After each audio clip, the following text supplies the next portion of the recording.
Hello and welcome to the opening show of our primetime series, What Would You Do? If you see something and you think it's wrong, do you step in or do you step away? What people say and what they do aren't always the same. That's why our hidden cameras are so revealing. In our first scenario, we weren't sure what to expect when our opinionated man behind the counter meets the Muslim woman in a headscarf. Deep in the heart of Texas, at this little roadside bakery, bigotry is being served with the coffee and bacon. Sir, I had a question. No, ma'am. We don't serve Muslims here. I'm sorry? This is America. We're at war with your people. I don't know what you think I am. I'm just trying to get an apple. Well, you're a terrorist is what you are. So... Excuse me? You got to take your business elsewhere. We don't serve your kind here. The other customers at this bakery near Waco seem to hear everything, but they barely look at the Muslim woman, even when the language is tough to take. Get back on the camel and go back wherever you came from. Sir, I'm an American. I was born and raised in this country. No, you're not. Americans don't wear towels on their head. Muslim Americans say these are words they hear all the time in all parts of the country. But here at the bakery, what the customers don't know is that this Muslim woman and the man behind the counter are actors. The bakery is working with us, all part of a primetime hidden camera experiment on prejudice and patriotism. Please take your business elsewhere. Am I asking too much? When no one even tries to help her, she makes a direct appeal. Sir, would you mind ordering me an apple strudel? That's why I'm here. I can give you the money. I have no problem. That's not a problem with the money, Please, no, sir. Huh? I'm not going to let you order. Dog. But when he gives her the cold shoulder, she finally just leaves. You could have helped her out. You could have spoken up. Why not? Me speak up for her? Well, if he tried to do some harm to her or something, then I would have. But why not try to set him straight? I really think that a person that owns his own business should be able to say who they sell to. She's not American. Others seem to agree with our actor as to who's an American and who's not. Is it all based on the way we look? I'm an American citizen. I just would like an apple strudel, please. Well, I'm sorry. Then why don't you dress like an American? You're so This is American. for religious purposes, sir, and I don't think you have any right to say anything. So I'm religious. I don't wear, Halloween costumes around. I mean, am I wrong here, sir? Not me. I run my business the way I want to run. That's right. Don't come in here without shoes and skirt on. This customer is adamant that the man behind the counter is doing the right thing. Hooray for you.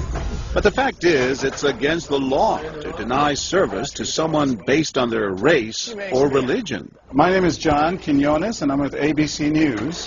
What did you think of what you heard here? I didn't hear anything racist. He told her he wouldn't serve her.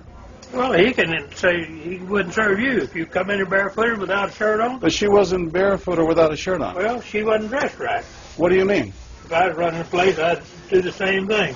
You wouldn't let Muslims shop at your store? I sure wouldn't. We never expected customers to be so candid. How do I know you don't have a bomb in there? Watch what happens this time when, once again, our Muslim woman is denied service This is not right.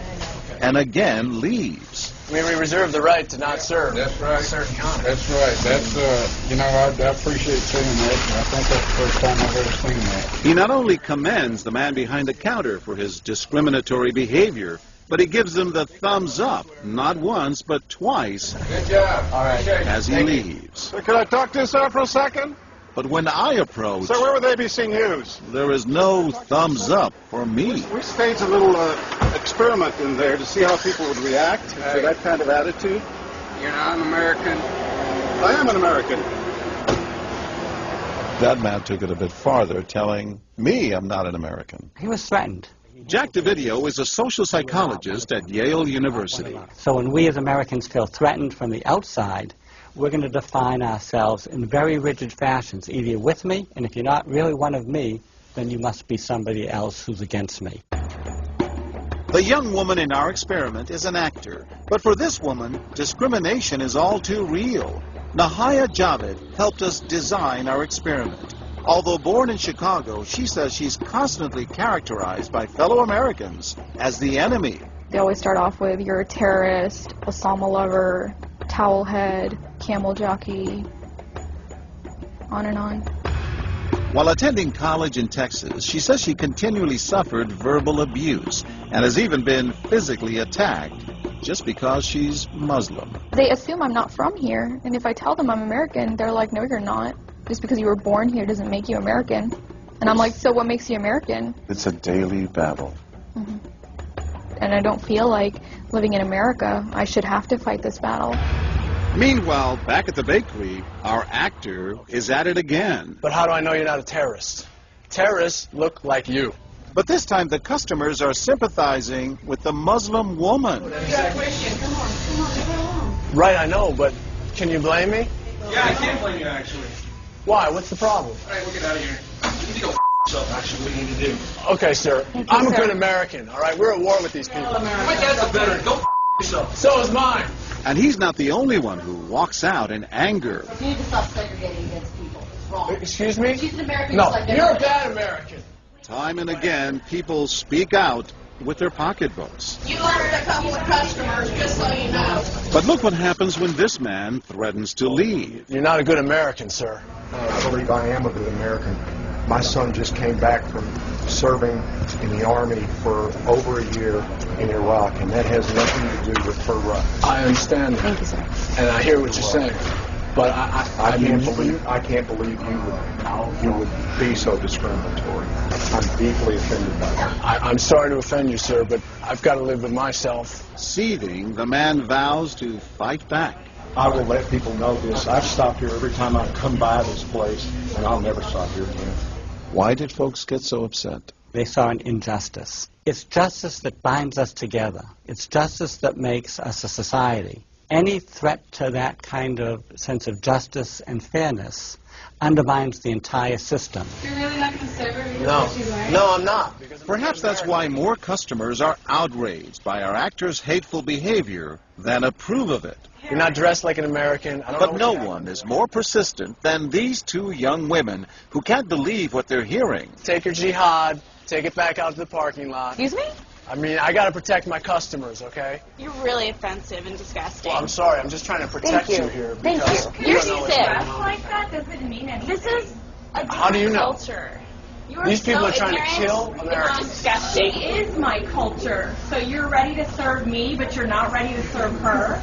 You're obviously dressed like an American. Big deal. She's Muslim. And unlike the others, they don't just leave in anger. They stand their ground. So you're going to regulate what people wear? Yes, because I believe you the the degree manager?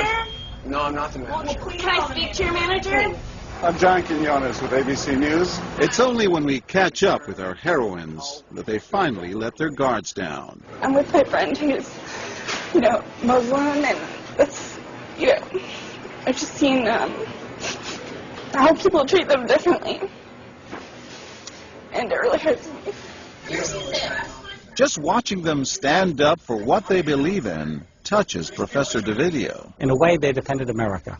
And I was impressed by that, because they wanted this to be a just society, a just place, a just bakery. I'm John Quinones. And remember this man whose son served in Iraq? He's also moved to tears. Every person deserves to be treated with respect and dignity. No matter how In they're every dressed. situation, no matter how they're dressed. Never have we seen reactions so polarized, from a thumbs up for prejudice to an emphatic thumbs down. Go yourself. Two different Americas, both convinced they're patriotic. At the end of the day, 13 people stood up for the Muslim woman, while 6 sided with the clerk. But the majority of the bystanders, 22, did or said absolutely nothing. That's what's most frightening to Muslims like Nahaya, who was watching our experiment. In fact, so frightening that they often avoid going out by themselves. It's really sad because I'm old enough to be able to do things by myself. I shouldn't need a chaperone all the time. But that one time that I'm alone and something bad might happen, I'd rather be safe than sorry.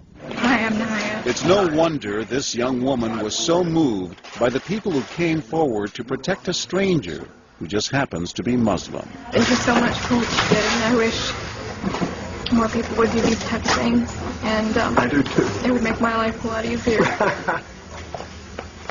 God go with you.